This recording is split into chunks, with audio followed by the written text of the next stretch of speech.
இன்னைக்கு kitchen cabinet ஷோல என்ன திரைப்படம்? இன்னைக்கு சிறப்பு திரைப்படம் வந்து மிரட்டலுக்கு அஞ்சாத அதிமுக பொதுக்கூட்டம். நேயர்களே, நாம இன்னைக்கு பார்க்க போற திரைப்படம் டபுள் லீவ் ஸ்டாக்கீஸ் பெருமிடன் வழங்கும் நோ சலாம்.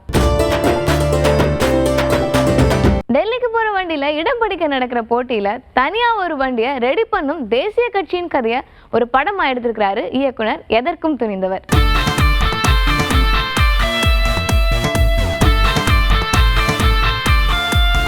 சிங்கிளா தான் களமிறங்க போகுதுன்னு தகவல் வந்த உடனே ஒட்டுமொத்த ரத்தத்தின் ரத்தங்களும் தங்களோட பானையில ஓட்டு வேட்டைக்கு கிளம்புறாங்க. எடப்பாடியார் மேல கேஸ் நடக்கு, அமைச்சர்கள் மேல கேஸ், நம்ம முன்னாள் அமைச்சர்கள் ஏடிஎம்கே அமைச்சர்கள் மேலாம் கேஸ் நடக்கு, அப்படி இப்படின்னு சொல்லி நம்மளை மிரட்டிக்கிட்டு இருக்காங்க. அதிமுக பயந்து போய் இருக்குன்னு சொன்னாங்க. ஆனா தைரியமா இன்னைக்கு பிஜேபி விட்டு வெளியே வந்தது எடப்பாடியார். இன்னைக்கு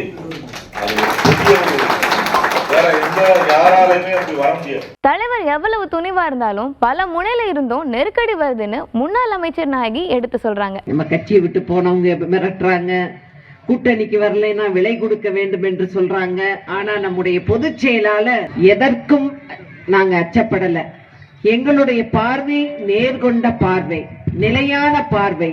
எப்படியான நெருக்கடிகளை சந்திச்சுட்டு இருக்கோம்னு முன்னாள் அமைச்சர் நாயகன் தன்னோட பானையில விளக்கம் கொடுத்திருக்கிறாரு. இவ்வளவு தைரியமா பிஜேபி எதிர்க்க முடியுமா? அவன் என்ன வேலை எல்லாம் பண்றான்? ஏன்னா எல்லாரும் பிடிச்சி உள்ள போட்டுக்கிட்டு இருக்கான். ஆளுங்கட்சி உள்ள பிடிச்சி உள்ள போடுறோம். சட்டம் வழி வாங்குறதுக்கு என்ன செய்யணுமோ அது. இன்னைக்கு வரைக்கும் நம்மளை மிரட்டி அந்த கூட்டணியில பிஜேபி கூட்டணியில சேர்த்தலாமா அப்படிங்கிற ஒரு சூழ்நிலை இன்னைக்கு வச்சுக்கிட்டு இருக்காங்க. அது அப்படி எடப்பாடிக்கு இன்னைக்கு தொந்தரவு கொடுத்துக்கிட்டு இருக்காங்க. மர தைரியம் உள்ள நம்ம பொதுச்செயலாளர் எடப்பாடியார் அவர்கள். அதிரடியும் சரவடியும் நம்ம பக்கம் தானே தெம்போடு இருக்கும் இன்னொரு முன்னாள் அமைச்சர் நாயகன் எதிர்காலத்தையும் எடுத்து சொல்றாரு.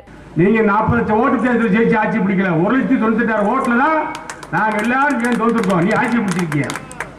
ஒரு கட்சியை நாங்க சேர்த்துட்டா கூட நாங்க ஆட்சி அமைச்சிருப்போம். எடப்பாடியார் முதலமைச்சர் எப்பயுமே 10 ஆண்டுகள் ஆண்ட உடனே நமக்கு பெருமையான ஒரு நம்பிக்கை வந்துருது.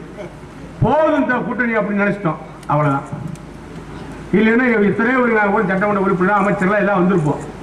அதனால ஒண்ணு இல்லை. அடுத்த ஆட்சி அண்ணாதிமுக ஆஞ்சலோட டீக்கெட்ல போய் கேட்டு பாருங்க, திருத்தூர்ல போய் டீக்கெட்ல கேட்டு பாருங்க, இல்லை இங்க இருக்கிற பால்கோவா கடையில கேட்டு பாருங்க. அண்ணாதிமுக கடையை பார்த்தவனையும் ஐயா அடுத்து நீங்க தான், உங்களுக்கு தான் ஓட்டு. 10 பேரை இந்த ஊர்ல கேளுங்க, வடக்கடவையில கேளுங்க, நாய்க்கடல போய் கேளுங்க, பஸ் ஸ்டாண்ட கேளுங்க, 10 பேரை கேளுங்க, 8 பேர் எடப்பாடி ஆட்சி தான் வேணுங்கிறாங்க. நெருக்கடி வந்தாலும் துணிவான தலைவர் இருக்கும்போது வெற்றி நம் பக்கமே கிட்டும்னு நம்பிக்கையோட நட்சத்திரங்கள் நகர்வதா பட முடியுது. அந்த அளவுக்கு நாம் பிஜேபியோட அதிவேண்டி சொல்லி நம்மளை ஏமாற்றினார்கள்.